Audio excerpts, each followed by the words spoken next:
from Quite the Thing Media. Hey, this is David Rosen from the Piecing It Together podcast. Thank you for joining Jeff, aka Podcast Father, on this journey sharing great things content creators are doing. He is the indie podcaster.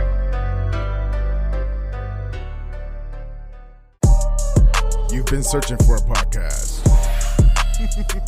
Want to know about some great artists? You've come to the right place. Indie Podcaster with your host, the Podcast Father.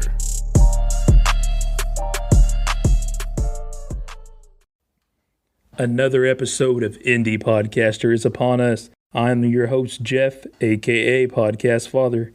Edward Havens from the Film Jerk Podcast is still helping me out with some introductions. How are you doing today, Mr. California? I am still fantastic. It's a nice, warm day. Thank you, global warming. Thank you, climate change. No, I joke about that, but I had to put up Christmas lights today around the house, and it was nice to do it in 80-degree weather instead of in 40-degree weather, I'll tell you that much. Yeah, first of all, where I'm at in the East, it is in the high 30s, Ed, I still need to hang up Christmas lights. Thanks for reminding me, man. But no, you've got a podcast. I really like it. Film Jerk Podcast. You're a great information source for a lot of the things that went into all these film and cinema in the 1980s. And I think everybody should check your podcast out.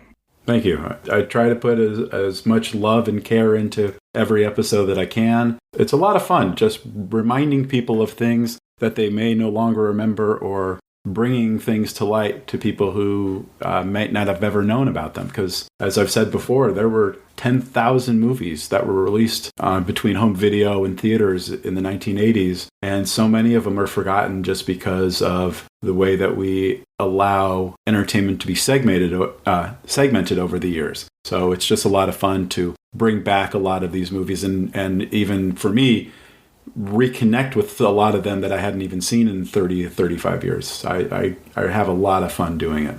You have forgot more about movies than I've ever known, so that's a hell of a compliment. And sometimes I hijack his podcast and select topics for him that he doesn't want to do. But it all turns out okay in the end. Isn't that right, Edward? Well, you did it. You've done it once so far, and it actually turned out to be the biggest single week podcast that I've had to date. So thank you for that. Oh, no problem. Thank you for being you. Today we're going to talk about an old school podcast guy that's awesome.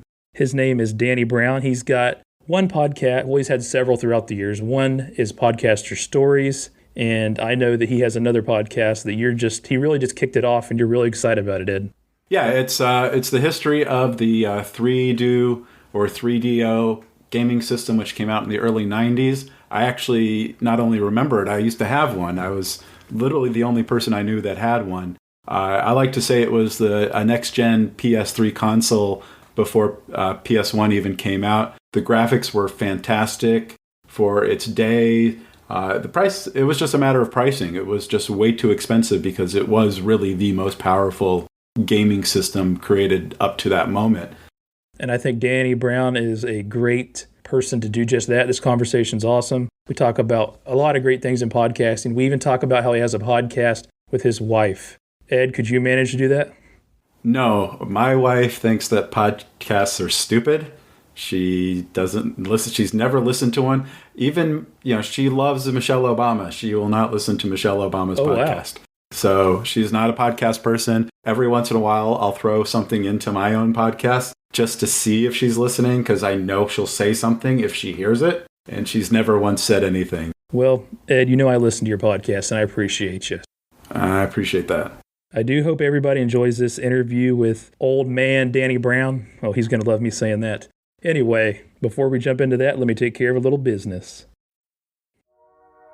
Woo, woo, woo, you know it. This podcast would not exist without the awesome engagement I get from the community. If you're not in contact with me, I highly encourage you to reach out to me on Twitter at podcast_father, or hit me up under the contact section on my website, podcastfather.com. If you really like what I'm doing, you can buy me a coffee or leave me a review on Apple Podcast or your favorite podcast listening platform. This podcast and myself are proud members of Quite the Thing Media. This network is awesome. It has podcasts that speak to you. Great network full of independent content creators. Go on site and check them out. QuiteTheThingMedia.com. All the music used on this podcast I credit to the artist Young Carts. Go to the site and listen to the music. YoungCartBeats.com. The sponsors of this podcast are amazing. I highly encourage you to show them love just like you do me. Podpage, you can build a beautiful podcast website in 5 minutes. Automatically create a beautiful, listener-friendly podcast website from your RSS feed. Customize the design, get a professional look going. You'll be proud of all your work in just a few clicks. Make it easy and simple. Make sure you go online and create your podcast website, podpage.com. Flex Up Time. If you are a true crime, paranormal, scary, or comedy podcaster looking to find new listeners, consider submitting an episode to Indie Drop-In. Get more listeners, get more exposure. Submit an episode. Go online to indiedropin.com/creators. Oh, hell yeah, Riverside FM is great. Your online recording studio. The easiest way to record studio, quality podcasts, and video interviews from anywhere. If you're a podcaster or content creator, you must go to riverside.fm right now to get started. That's enough of the business. Now it's time to jump into this awesome conversation, which is powered by riverside.fm.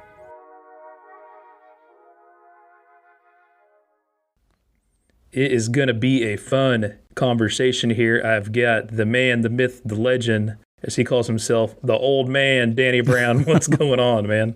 Yeah, I was going to say the myth, the legend, maybe myth or something. I don't know, but all good, Jeff. How are you? I'm good. I'm excited to talk to you. You have been doing a lot of different things in podcasting for a long time, so I always like to talk to people that have a perspective of some experience. So I appreciate you taking the time to chat with me today. And I think that's where the old man part comes in, right? From the intro there? Yeah. I think you called yourself Old Man Brown to me once is actually what it was. Yeah. It's like one of the podcasts I do. It's my wife calls me that when I put on this like really exaggerated Scottish voice. It's based on my granddad. And it's like really exaggerated. And she calls that my Old Man Brown voice, which is kind of where that came from. You've got a crazy one because you have like the Scottish accent, but you also have the Canada in there. So you've got like you've got the mixture. Yeah, well, I moved here in 2006, but even before then, I left Scotland when I was 19, I think, or 20 years old, and I lived and worked in England for 20 years, maybe, before coming over here. So I think the accent's definitely softened over the years and been sort of picking up little bits and bats here based on where I'm located. But it's funny, when I speak to anybody back home, they'll say exactly what you said there, that I've got like that little Canadian finger on. But then when I speak to people here, it's like, no, I don't hear that. I hear Scottish. So I don't think I can really win. It's not a bad thing. I think it's just naturally going to happen over time. And I could definitely, you and I speak with people that are, still in the UK, and you can definitely tell a difference between yourself and them. Not right or wrong, but over time, it's definitely happened. As long as you start saying, hey, I'll be happy. And they're based in Glasgow, which is a very, very strong accent to start with for sure. Well, I want to go ahead now that we're already into this, but I'll give you a minute to talk to everybody and kind of introduce yourself and all the things you're involved in and what you have been involved in, because quite a bit. It's not just everything right now, right? You've been doing this for a while. Yeah, so I mean, if you count a solitary episode on Blog Talk Radio way back in 2010, I've probably been podcasting for 11 years. But yeah, I mean, my main podcast and the stuff that I've been doing, that I'm currently doing anyway, probably from about 2018 maybe. Where I had an old podcast about just sharing, like many people, just sharing stuff about life, but accompanied by like a dram of whiskey. And that was my sort of niche, if you like, which is pleasant enough. And then I created the podcast, my main podcast now, that was created back in 2019. So I kind of I host multiple podcasts. I think I've got 3 on the go at the moment that are solo hosted, and then one that I co-host with my wife. And then I work in the podcast industry with the great folks over at Captivate FM. How long have you been employed there? Last September, so what's that, 14 months? I'd actually been a Captivate customer for a year. I just celebrated my 2-year anniversary, if you like, as a customer user at Captivate last month, October. So yeah, I was with them almost a year before joining them. And it was just like, it was fortuitous timing. They were looking for someone for the experience team. I was available. I sort of reached out, connected with Mark over there. We got hopped on a call and then joined the team, basically. I love all the people there doing great things. And it's cool that you've got to be a really since you've worked there, you talked about passing a year now. A lot of things have happened with Captivate since then. They've done a lot of great things, implementing new things, a lot of innovation going on there. And that's why it's cool just to be a part of that, I'm sure. No, it's amazing. It's like you say, I mean, we're all podcasters at Captivate anyway. Our goal is to we'll look at a whole bunch of features. If it doesn't make sense to release it to help a podcast to grow the show, and whatever manner that looks like, then we won't release the feature and we'll move on to something different. So yeah, it's definitely, it's cool working in that environment for sure. Why did you get into podcasting originally? You talked about blog, I think you said blog or radio earlier. Yeah, so Blog Talk Radio, that was way back in 2010. So I'd been blogging for years. I probably started blogging in 1999, I think, when a live journal was still a thing. And I just wanted to try different experiences. So Blog Talk Radio came along. I'd seen some friends that I knew online or connections online. They'd put out some shows, and so I thought I'll give this a try, see what it's like. Didn't really enjoy it at the time. It's just there was a lot of work. It wasn't as easy as what podcasting is like now, where the host can do a lot of stuff for you. It's pretty inexpensive to get the gear that you want to get started, etc. A bit different back then, and it was just a lot of work. So I just went back to blogging. But then it was just a matter of, okay, like I said, maybe 2017/2018. Again, I got really bored with blogging. I was finding I was having to force myself to push something out on a weekly basis, which wasn't enjoyable. So that's when I looked at podcasts, and I enjoyed listening to podcasts. I found it much more entertaining and inviting than reading words on a page, if you like. So that's where I sort of got into the podcasting side of things from where I am now, basically. The internet's just changed so much since back then. But I mean, just back then, though, I was in college or high school, but still trying to do things online to back then when it was newer and figure out all the things that you can do. You're talking like things like buying bandwidth.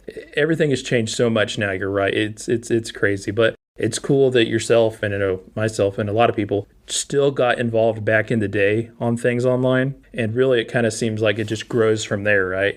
But it was completely different back then. I mean, you really had to work hard, even blogging and stuff, but let alone audio content out on the internet then. It was just difficult. Yeah, for sure. And I think you had to be a lot more technically minded, especially for podcasting, having to know how to, manage MP3 files, how to get them onto a server, how to get tags and ID3 tags and all that cool stuff onto them. And then that's before you even have to get them onto I think iTunes was probably the only thing around at the time, and maybe a couple of other little apps or whatever. But yeah, vastly different experience than, creating an account on a free host now and just going for it with your phone. Yeah, for sure. The first podcast that you did, walk us through starting that. Are we classing the Blog Talk Radio one? Yep. I want to go back to the. The reason I want to go back to the radio is because when my friend and I were creating content on the internet, it was always considered internet radio then. And I beat a dead horse every week on this podcast saying that. But you just solidified that as well. That's kind of generally what podcasting was considered, regardless of exactly what you're doing. Somehow it would all kind of go under the category of internet radio in a lot of people's opinion. Well, I think it's interesting that they chose the name Blog Talk Radio, because you're essentially moving from blog to talk on the radio, right? So I'm pretty sure that's probably where they got the name from, Jeff, like you mentioned. But yeah, it was just, that. In fairness, that was a relatively easy process, because much like podcast hosts today, Blog Talk Radio did a lot of the heavy lifting behind the scenes. So you would log into their studio and you'd stream, record, much like we're doing now, I guess, with Riverside. You'd stream, live on the Blog Talk Radio show, and your guests would call in, and if you wanted to bring on some of the listeners, they could call in and you could allow them to come on and start chatting. So very much like a talk radio show, I guess. At the time, as I mentioned, it was like a one-off. I didn't really want to do any more after that, but interestingly enough, at that time, I was like a really active on social media. I started growing quite a chunky audience, and I'd gotten to know quite a few of the sort of heavy hitters, if you like, back then. And so my first guest was Chris Brogan, who I think he just released his Trust Agents book at the time, which was I think it was a New York Times bestseller. So there was a lot of buzz around him, and he'd grown a sizable audience by showing how you could use social media to build brands, businesses, etc., and connect better with your customers. So I got Chris on, and we were just chatting about the book and what it means to be a trust agent and how that ties into social media and community and all that fun stuff. It's funny because, like I say, although I enjoy speaking with Chris, and then the folks that came on from the audience to ask Chris questions and stuff. I didn't enjoy it that much to continue it, but that episode, Blog Talk Radio sent me an email a couple of days later, sort of saying it was the number one listened show, or episode, sorry, for that week, because obviously Chris had brought his audience, had a sizable audience at the time, so the two of them kind of connected, and it was like the most popular download or something, whatever it was. So which I thought was ridiculous for like the first episode of a brand new show that no one's really heard of. So I went on a high with a couple of records over at Blog Talk Radio, and then I didn't bother after that because you'd mentioned it yourself, there was a lot more work, and I was still actively blogging then. I was also working long hours because I was doing heavy commutes, etc. So I didn't really have the time to allocate, doing podcasting properly. I want to go off on a little bit of a sidebar here. You talked about he brought his audience on. As a podcaster, how do you approach that to a guest? Because I know you and I we're in a couple conversations on Twitter with people, and that's kind of one of the things people ask, or I don't want to say complain, but they have somebody on their podcast and you get a little bit upset when that person doesn't promote it maybe the way they think they should. So going off on this sidebar conversation, how do you approach things like that? Yeah, well, I think in that particular case with Chris, I was fortunate that we'd known each other for a while. We'd connected at a couple of podcasting events like Podfest Toronto, and I think I'd done something in America that he was at as well. So we kind of known each other. So it was more like two friends, if you like, connecting. So there was less of an ask. I guess it was just, hey, I'll bring, I'm going to promote Danny's show. And I said, hey, Chris is coming on if you've got any questions for Chris. So that was kind of like a really happy medium for that example. Now I think it'd be very different. I know when I approach guests for my show, the hope is there that they'll promote it either pre-recording or pre-publishing, etc. And I make it super easy for them to do so. I'll create a couple of audiograms and some like shareables or quotables, etc. and media to share. And I'll send that over to them in a Google file or a Google Drive. But the expectation isn't on me that my guest has to share for me. They've done enough already by coming on the show and offering their time and expertise for free with my listeners. And that's the way that I think that most podcasters should approach it. I get being frustrated that a big guest hasn't shared it with their 100,000 Twitter followers. But at the end of the day, how many of these followers are genuine anyway? And are they interested in what you're talking with their, that person about? So I understand the frustration, but I think it's still our show. It's still our marketing responsibility. I've got lucky when a couple of true crime friends that I've made that are, some bigger podcasts.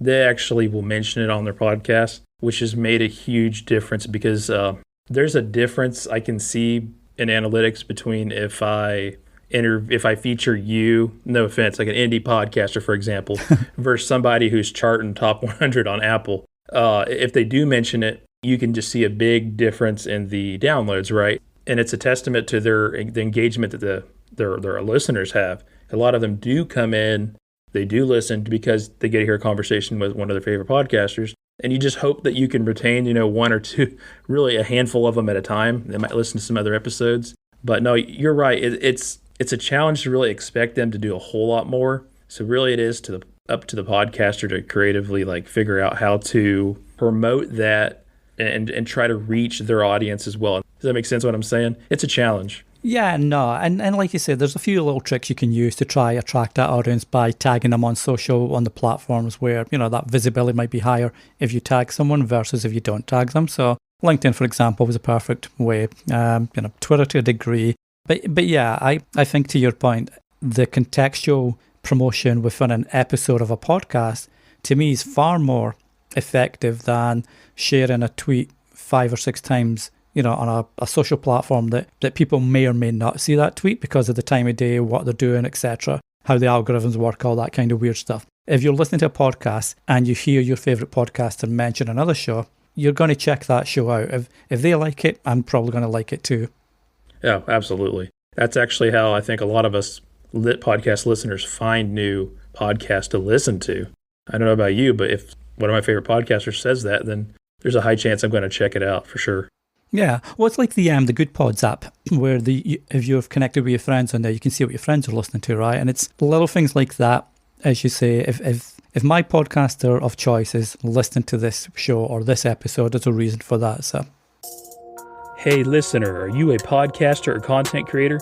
Well, you've got to hear this. I'm going to talk to you about Riverside.fm. I use Riverside to record all my interviews for this podcast. I absolutely love it.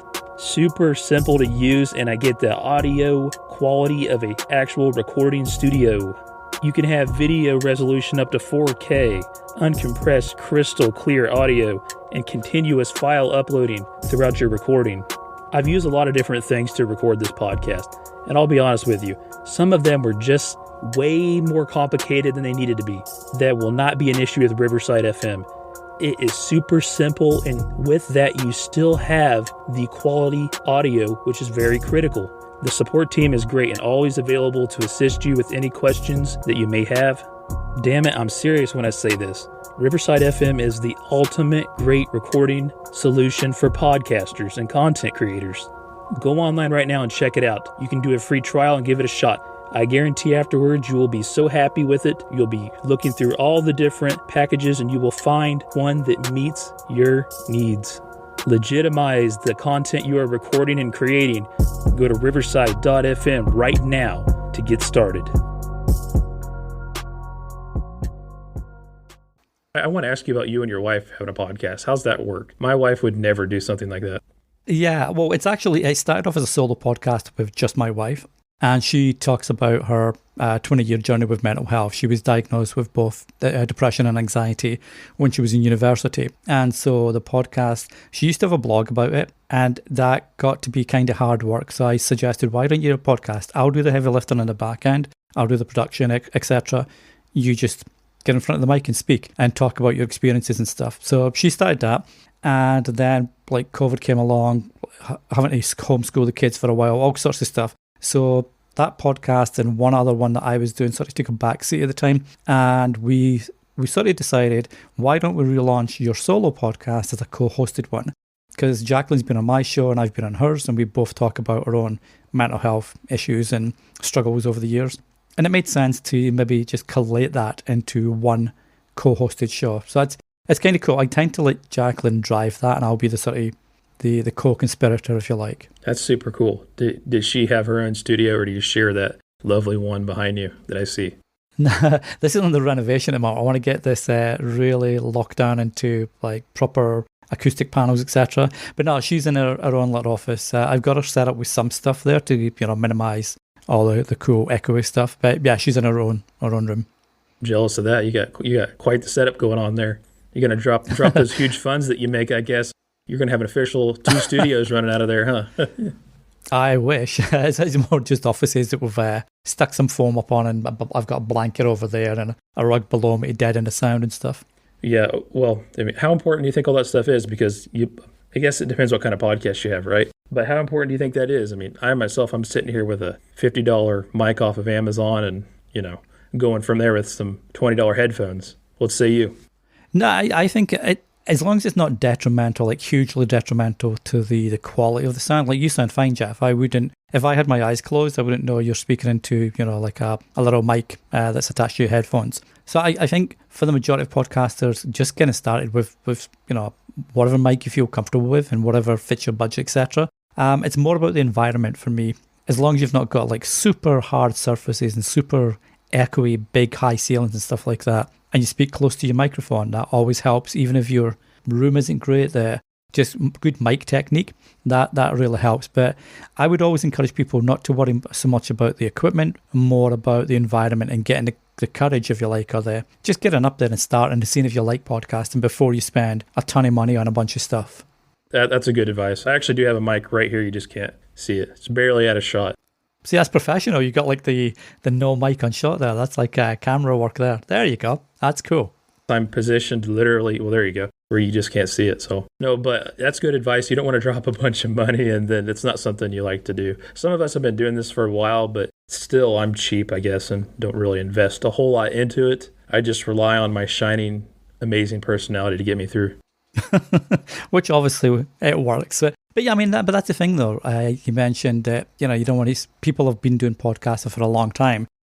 A lot of podcasts don't get past the 6 episode mark. And if you've thrown out $600 on a Rodecaster, and then another $300 on a mic, and then XYZ, and you've only done it for 6 episodes, and you've never gone back to visit it. It's just, I think a lot of people get sucked in by seeing gurus online saying, oh yeah, you need to buy this, you need to have this, you need to have this, or you can't be classed as a podcast. It's like, nah, not really.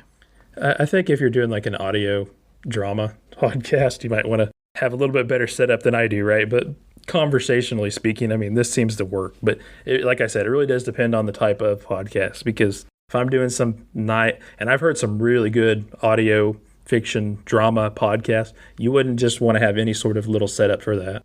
No, for sure. And I think a lot of audio, like voiceover artists especially, they'll use enclosed booths. So basically, it's almost like just a stand-up room, completely padded out, and all you've got is your microphone in front of you, and that's it. So, yeah. You have a podcast, I don't want to say similar to mine, because every podcast is different, but the underlying theme is similar, right? Podcaster stories. I like to share people's stories on this podcast as well. How much fun do you have doing that? I have a lot of fun. That's my main podcast, and before I had that one, it was the one that I'd mentioned where I was just talking about any old thing that had happened that week, and that was fun. But I was again getting to the stage where I felt like I was having to come up with ideas as to what I wanted to talk about, and that was making me lose my enjoyment, which was what happened with blogging, and I didn't want to do that again with podcasting. So there was I think there was maybe 3 episodes on that show where I had a couple of guests come on, or had a guest come on, and I really enjoyed that dynamic and getting to know about them and them sharing their story. So that sort of spurred me to put that previous show on the back burner, or sunset it now, and just concentrate on a pure interview style show that tries to get behind the stories of the podcaster, hence the name of the show, and more personal stories that they generally don't talk about online or in their own podcast. Right, and that's where it's a little bit different, because I do that a little bit, but we also talk about, generally speaking, not always, but we talk about podcasting quite a bit. I do really enjoy the conversations, though, when I get with like an illustrator or something, where it's not just podcasting necessarily, but I try to have, like, once a month, try to have some variety, try to change it up a little bit. But no, it's always fun talking to other people that enjoy the same thing you do, and kind of hearing their story behind everything, for sure. Well, I think it's also, I know as a listener, I prefer either co-hosted shows or shows that have sort of 3-4 guests, or at least one guest or whatever, because the dynamic's immediately different. And we could be talking about podcasting equipment that we just mentioned earlier there, and have 2 very different viewpoints on that. And now we've got a back and forth where the listener gets to hear, that sort of dynamic as well. I feel that multi-person shows, for me, are more enjoyable as a listener. Unless, like you say, there's like an audiobook or a drama that you just want maybe that one person telling the story. I agree. And I think we were talking the other day about the introduction that my show has this introduction to every interview. And for me, I was like, how am I going to approach this? Because I really don't like just sitting here myself talking into a microphone. I mean, I'll do that for ad reads and stuff, but it's awkward for me. So it would be awkward for me to record 3 minutes introducing you.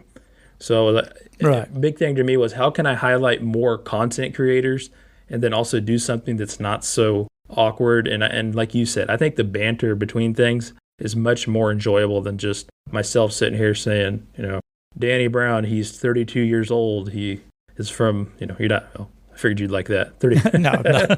But thank you for that. I appreciate it. you know what I mean, though. That's a hard thing, and I've done it before, and I don't necessarily at this point in time in podcasting enjoy just doing a podcast by myself. Well, I think as well, you might sort of get trapped into becoming blasé about the intro then, and you could lose listeners before they even get to the episode proper. If it's just you and you feel like you're going through the motions because you're trying to think of how can I make this different? How can I say this differently or whatever? And at some stage, we've all been there, it gets blasé and you lose interest yourself. And because of the way that podcasting is so intimate to the listener, you're right in their earbuds, the listener can hear if you're not into the topic or what you're speaking about. And that, for me, that's the biggest turn off of podcasting. That's why I'll unfollow a show, for example. So I like that approach, because now you've got someone else who's got maybe a different dynamic from yourself, and that really, you've got that bouncing back and forth again, right? Yeah, and it's almost, I obviously do it for like a month at a time, but I go through these I'm running through my head like, who would be a good person to bounce do these intros for the month, kind of bounce off of each other. How would the dynamics work? How would our banner work? Yeah, I consider all of that. And so far it's been good, but it's also like a double-edged sword, like I was telling you, because I don't want to get too far off topic of or go on too long before the interview is played, the conversation. But I also want them to be able to introduce themselves, kind of promote what they're doing, and then talk about the person that I'm going to feature a little bit too. So it's definitely a challenge. You try to help and promote others as much as you can and have a good time doing an introduction. That's what I'm trying to do. So that's where you could maybe rickroll listeners as well. You could put a timestamp on your show notes, or you can mention it in the audio. You could say, hey, John's going to be on in 7 minutes, 27 seconds, but I'm going to speak to Karen first. So someone jumps to 7:27. Nope, still Karen. She's going, you. Sorry, guys. It's, nope, still me. That's what you get for skipping ahead. John's actually 8:22. Now go there. I think generally speaking, people have no shame in skipping ahead, hitting the 30-second forward button or whatever it is. It seems to be a little bit easier to do that. Let me ask you something, though. We're talking and kind of going through some advice stuff. I don't know about you, but lately I've seen so much, I don't want to say podcast guru because not everybody is. Everybody's trying to give podcasting advice these days. Am I the only one that's seen that? Or no, and I'm sure you've seen it. Mark, who's the CEO and co-founder of Captivate, he posts on Twitter a lot about how he's just seeing an uptake in these kind of pitches. Hey, how can we help you with your podcast, etc.? And you're thinking, did you even bother, researching who you were sending your pitch to before you sent it? But no, it's like social media in its heyday back maybe 2012, 13, and I saw a lot of consultants, like social media consultants, and I'm air waving there or air quoting for the listeners, but I saw a lot of social media consultants all out the woodwork that were going to show you how to use social media for your business or your brand or etc. Personal branding, I hate that.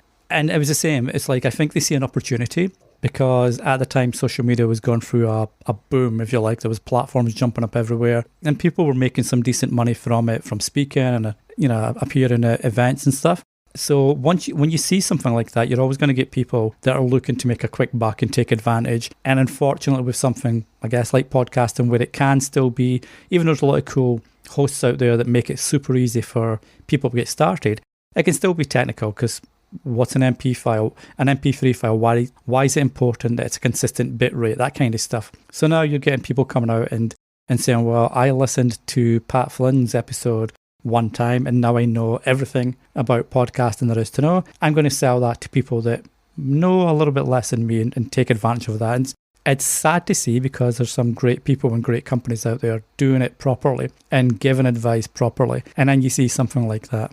I had a guy DM me a while back, like I know we've talked about this. He pretty shitty DM, honestly. He said something like, what was it? I know you added the cast, but when I think of Podfather, I only think of Adam Curry. You could tell he just wanted to fire that message off to be a wise ass. Had never listened to or even looked into anything that I've been doing. Has nothing to do with the legacy effect of the name at all. But that got me thinking, then I go and look. He's an old school podcast guy, charging like $1,000 for advice. And meanwhile, my ass, and yours too, my DM is lit up with people asking for help. And I gladly do the best that I can for absolutely nothing. Why? Because you've been doing this off and on since 2005, and I feel like I've learned some things that I can share with people. I'm not saying I'm the all to of everything, but I'm surely not going to charge anybody money, and it's surely not going to be $1,000. So I thought that cheap shot was pretty funny. So you have a lot of the old school people, then you have a lot of the people that are just coming in randomly and doing it. So I see what you're saying. It's almost like the social media heyday for sure. Advisor, going to help you out. But people like Mark, as you mentioned, Asquith, very valuable people that we all go to, certainly aren't charging you money to help you. No, and I think that's, to your point, I think sometimes old school gets threatened by newcomers to the space. And even though the newcomers aren't newcomers per se, because they've also been around for a while, Mark's been a podcaster for years. He's created podcasting companies since 2015, I think, maybe with podcast websites and stuff like that. So he knows his stuff. as does his co-host Gary Aylott on a Star Wars show. He's been a podcaster for years. Kieran, who's our CTO, he's been involved in podcasting for years. So they're newcomers as such that maybe they haven't been around since, say, 2005 or 2000 or whatever way you want to look at it. So I think sometimes old guard maybe gets scared off by that. But then, yeah, like you say, you've got the very, very, not even newcomers, just the shows looking to take advantage of newcomers. And that's sad to see because, like you say, there's a lot of great advice out there for free. And I think by providing and sharing what you've learned and the mistakes you've made, that helps other people get, avoid these mistakes and get started and do their show. That all comes back around. So it may not be via financial methods, but it could be listeners and recommendations to your show. It could be consultant work down the line because someone wants you to come in and teach their business and their employees how to be an effective business podcast that includes employees and showcasing employees and stuff like that. So I think there's definitely ways to do it right. And that's who I sort of gravitate towards and who I want to learn from and I'll recommend. Right. And I'm not opposed to learning from anybody, right? I mean, you can really learn from anybody if you're open to it.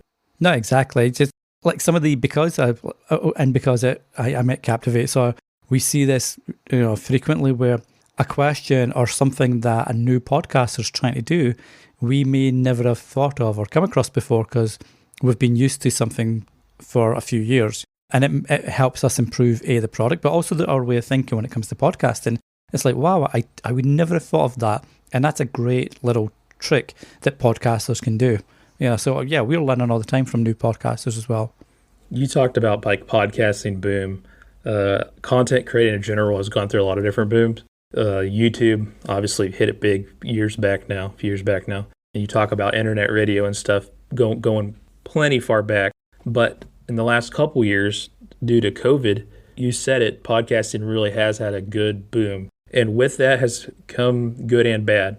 Certainly a field that we're all welcome to share, but it's also kind of, I don't want to say lower the quality, but overall, when you add it in bulk numbers, you're going to always have a reduction in quality of things. And I think people forget, they focus so much on the equipment, they forget about the quality of what they're producing. And I think that's maybe where education needs to come from podcasters, from hosts, from content creators, that this is how you really make a podcast palatable, for want of a better word, because that's not a very good word either, because that's almost like saying, it's not tasty, I don't like that. And that's not the case at all. But yeah, I think there's definitely, there can be a quality control issue because it's so easy to get into, but the right advice isn't being given. And that's where, LUFS, for example, if there's one single thing that I would love the whole podcasting industry to do is have a standardized LUFS level, like a loudness level, because Spotify's got a different one from Apple. Apple's got a different one from X. X has got a different one from Y. Some hosts keep your audio at mono, or some hosts, they'll sort of maybe not have your audio the way you'd edited it and recorded it.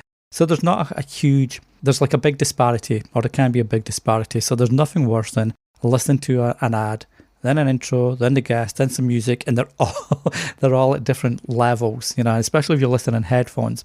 So I think, to your point, Jeff, quality is a huge area for where education can be improved, I think. And I know there's a bunch of great people and great hosts doing that as well. I'm going to take a minute here to tell you about a fine sponsor of this podcast, Indie Drop-In. If you're a true crime, paranormal, scary, or comedy podcaster looking to find new listeners, consider submitting an episode to be featured on Indie Drop-In shows. If your episode meets some minimum requirements, Indie Drop-In will play your episode to real listeners. The best part is, the listeners like your show, Indie Drop-In provides easy links for them to subscribe. It's 100% free. You get to drop your feed into a established feed that already has actual real listeners. This is great, guys. This is an amazing way to grow your audience. These listeners are already there. They listen to your episode on Indie Drop-In feed. They will go over and find your podcast and become a subscriber and love it. Greg, the creator of Indie Drop-In, just absolutely loves being involved in the independent podcast community. He is a great podcast mind. Make sure you give him a follow on Twitter at Indie Drop-In. But more importantly, go to indiedropin.com/creators. Get the submission going and submit an episode of your podcast into the Indie Drop-In feed. Hurry now. Get to it. You really enjoyed the Agent Palmer episode where I kind of let him have the reins and go off on any sort of tantrum or go down any rabbit hole that he wanted, which I don't have a problem with that at all. I'm going to give you that opportunity, man. I would like to talk about what you think's coming up for the future of podcasting, but I also want to give you the opportunity, just because your knowledge of podcasting, to talk about anything that you think should be brought up, knowing that a decent portion of this audience percentage is podcasters or content creators. Yeah, so I think like one of the big things, obviously, that we're seeing a lot of, especially maybe the last 6 months or so, is the Podcast 2.0 index and what these guys are trying to achieve and how they're looking to open source with the likes, with a lot of podcast apps looking to try corner the market now. I know there's been a bit of a pushback from some podcasters about trying to keep it open source, more kind of like the WordPress stroke blogging stuff from a few years back. So it'll be interesting to see how the various podcast apps and hosts to a degree adapt some of the features from Podcast 2.0. Like transcription's been a really good one. It's made it more accessible, for listeners that are hearing impaired, for example, to download a podcast app, and that app supports transcriptions, because not a lot of apps still, even now, not a lot of apps support transcriptions, but it's definitely a lot more than it was a year ago, for example. So I think it'll be interesting to see what Podcast Stroke 2.0 features and options might come in. Hey, Danny, can you explain what that is real quick? Because I think there's a lot of people don't know about what that is. You talked about the index and Podcast 2.0. Yeah, so Podcast 2.0, it's your man Adam Curry and I think Dave Weiner, if I recall, or Dave Thompson. I can't recall offhand, I apologize. But I've basically created an online resource where, based on discussions with podcast hosts and podcast apps and obviously podcasters, what features they'd like to see made standard, if you like. So, for example, I mentioned transcripts, for example. There's like timestamps, like stuff like that, where they're trying to make features that will make podcasting more interactive, if you like. At the moment, they're working on a cross-app commenting system. So no matter where a comment is posted on podcast apps that support commenting, that will be pulled in to this single repository, and then you can reply to each and every comment from one destination. So stuff like that, where it's really trying to make podcasting a more two-way street as opposed to the traditional one-way street of voice into ear. That's a great description. For a lot of people that are new, and there are some new podcasters listening to this for sure, that's a good description of that, man. Oh, thank you. I'm not a very technical guy. I've got far smarter people around me that handles all that stuff. So simple is my mantra. Well, sorry to cut you off there, but no, I'll let you get back to whatever you were saying. No worries. So obviously Podcast 2.0, it's going to be interesting to see where that comes in. Social audio, I'm not sure if I think that's going to have a major impact. I know there's a lot of companies put a lot of big money into some of the social audio apps. So Fireside, for example, from Mark Cuban. But I see a lot of podcasters, and I read like the Pod News industry publication, stuff like that, where it looks like after an initial boom when Clubhouse came out, then Twitter Spaces and Spotify's Green Room, etc., numbers seem to be dropping off, and most rooms are like dead zones with maybe one or two people in there. So I'm not sure if social audio is going to have as big an impact as they were hoping it would be. But I think that the big opportunity now for podcasters, especially with more hosts offering it, is dynamic content. I know we've spoken a lot, Jeff, about some of the cool stuff that can be done with dynamic content, way beyond just inserting a pre-roll ad and a mid-roll or a post-roll ad, but how you can really utilize that to make an episode as good as it can be from a production point of view and from a contextual point of view, but B, as a listener, how you can get your listeners much more involved in what your episode's about and how they can be more involved with you, as a podcaster. You pitched a really cool idea on that I'm going to have to try. Well, that's the thing. There's like, so Brian Bartletta, who does the Sounds Profitable newsletter and podcast, he does some really cool stuff with his dynamic content. He's probably got about 8 or 10 insertions per episode. And it's not just your usual ad or your usual pre-roll promo. It's taking stuff and sound bites and that for what he's talking about in the ad tech industry and inserting that at various points through the episode. And that's where I want to get my head into when it comes to dynamic content is if I've got a guest come on and they're talking about mental health, for example, I want to be able to insert a soundbite for a recommended resource. Hey, if you're struggling with mental health and you feel you need to talk to someone, call this number, and insert that at the point of listen when someone's talking about something that could be triggering, for example. So I think there's a lot of cool stuff that we can do as podcasters when it comes to what our audience can enjoy and benefit from, when it comes to dynamic content. Yeah, actually the week that you and I we're doing this recording, it will be the week that my conversation with Brian comes out. So you're correct. Oh, nice. Very resourceful fella and much to learn from what he's doing. I enjoy both the newsletter and, of course, like you said, he has that in podcast form as well. Yeah, it's just crazy how he does what he uses that for. So I'm looking forward to that episode. That should be a good one. Well, Danny, what else you got, man? I mean, what else do you see coming down the pipeline for the future of podcasting? I think it's going to come down to what podcasters really need. Now, that can be from a host level, it can be from a hardware level, it can be from, software. For example, one of the things I hate about podcasting is editing. And if I could afford to pay someone to do editing, I would definitely do that because I enjoy listening back afterwards. Don't get me wrong, because I might have missed a soundbite that I picked up while editing. That I now turn that into a promotional soundbite, if you like.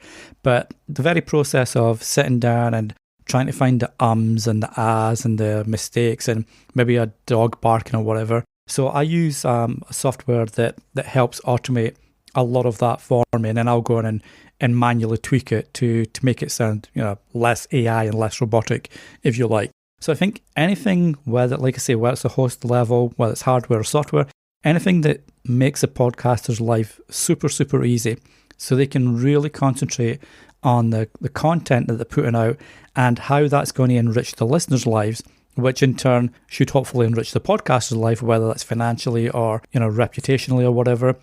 I feel there's a huge opportunity. And I know it was kind of cool when Mark did a live stream last week, or was it earlier this week actually, about how to use the dynamic content Amy for Captivate, and he showed you how to insert various stuff using his own show. And one of the commenters on the live stream had very kindly said, I think we'll probably use this as like a testimonial because it's pretty cool.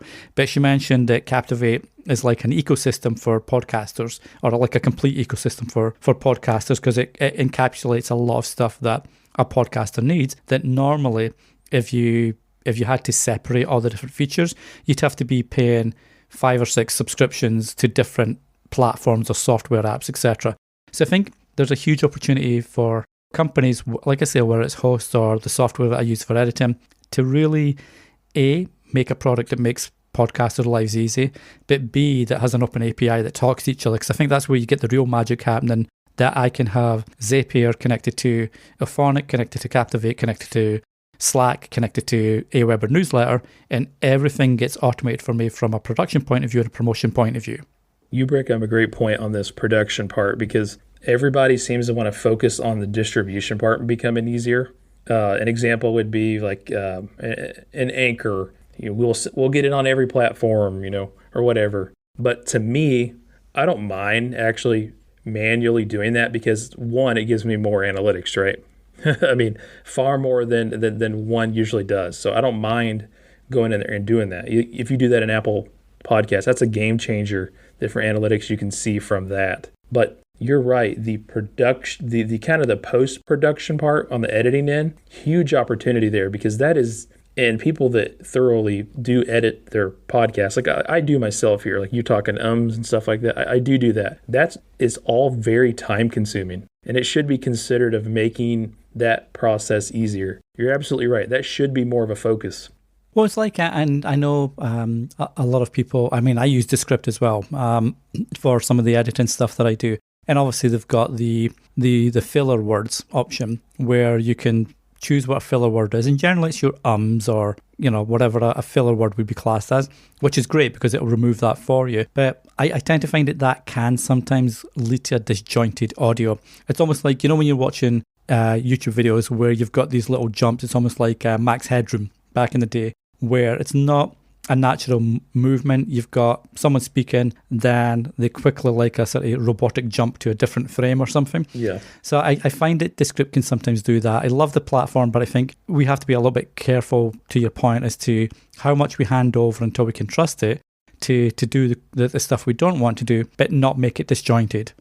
This has been an awesome conversation. I do want to kind of ask you, though, what's some future podcasting goals and things that you want to do and want to get involved in? Yeah, so I mean, obviously, we mentioned this, I think, over in Twitter, in the DMs. Like, from a podcasting point of view, I want to really, I guess, lock down the focus of my shows. So Podcast Stories, that's been going for, I think, 2 years now, and that's got its niche, that knows what it's doing. The Old Man Brown comedy, like, parody show or whatever I just launched, that was just set up as a joke. I don't know if I want to keep doing that or not. It's fun, but it's also... it can be laborious because now I'm trying to put on this really stupid, emphasised Scottish accent, and it's hard to put on an accent for a set amount of time. So I don't know.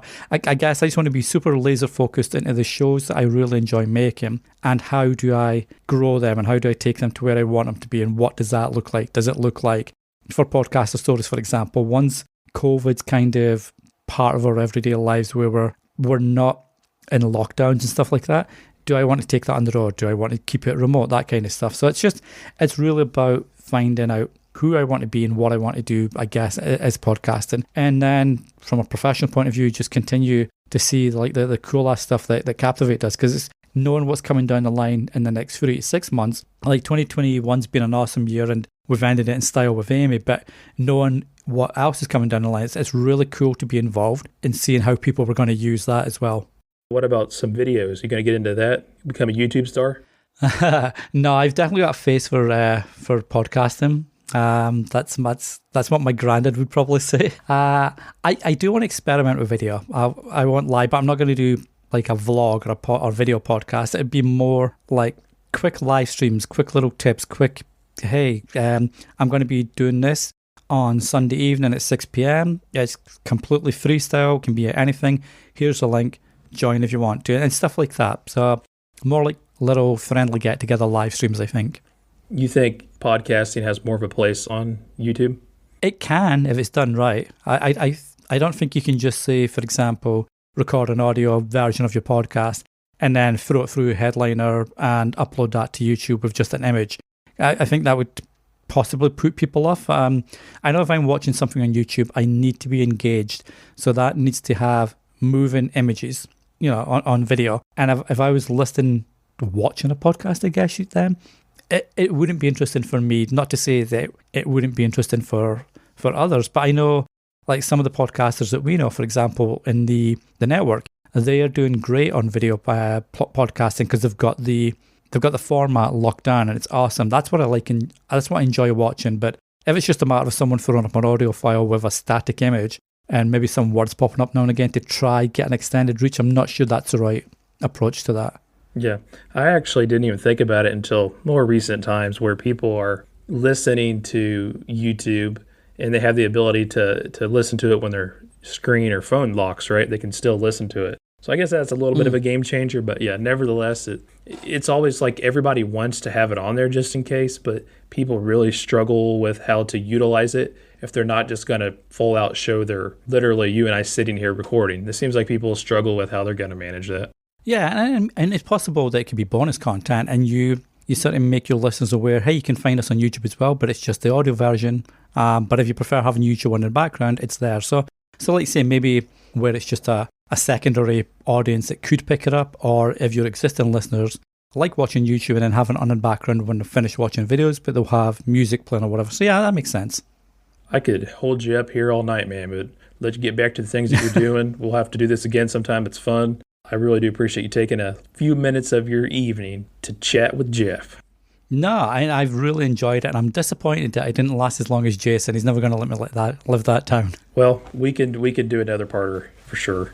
I was going to say that you can stitch them together, make it a 10-hour episode. Exactly. And we can put it on YouTube. Sounds good. Seriously, though, man, I do appreciate it. And I really always encourage everyone to check out everything you're doing. And I'm going to give you a second to talk about that because you are a great person to learn from. You've got a newsletter, you've got a podcast, you work for Captivate FM, which is awesome. You've got a lot going on. So I'm going to let you tell everybody how to find you and all the awesome things you're doing. Oh, I appreciate that. So, my main podcast is actually on a little hiatus at the moment. I'm just lining up some guests for that. But again, COVID sort of took my focus away from it. But that's podcasterstories.com. And you can find all the past episodes there and how to follow on your favourite apps, etc., or the newsletter. You can find me on Twitter. It's Danny Brown CA, and that's just for Dan Brown Canada, but Canada CA as opposed to Canada. I'm sure Jeff will put it in the show notes because I didn't explain it well there. But yeah, it's Danny Brown CA on Twitter. And then, yes, obviously Captivate FM. It's like, obviously I'm biased, I work there, but as I mentioned, I was a very happy customer at least a year before I started working there. And I still class myself as a customer because I get to use their products, every day of the week. So yeah, check out Captivate FM. It's definitely the home for the serious indie podcaster. And it's just because we're podcasters ourselves, we only bring stuff out that we feel can help, grow your show or grow your podcast the way you want it to. I love that you say... I know I'm chatting with a podcaster when they say Jeff will have that in his show notes. Never fails. Well, no, it's funny. It's like my wife. When was this? I think my wife maybe over the summer, possibly. She had to get a whole bunch of stuff for a trip we were going on. It's just like a weekend away, getting the kids away, and so she was wanting to go to the store and get a bunch of stuff. She called me and says, there was something that you wanted and I can't remember what it was. And I said, oh, it's in the show notes. I meant it's on the grocery list, but I said, it's in the show notes. And she said, what are you saying? That is funny, man. Hey, Danny, seriously, thanks again for taking the time, man. And we'll definitely be in touch. That's awesome, Jeff, and I appreciate it. Take care. Thanks for listening and thanks for telling a friend. But more importantly, thank you for supporting independent content creators. I hope you enjoyed this episode and continue to listen to the upcoming ones. I'm really trying to do something special here by highlighting all the amazing things all these amazing content creators are doing. I hope you continue to join me on my journey. I'm Jeff, aka Podcast Father, the Indie Podcaster. Keep being you, keep being great.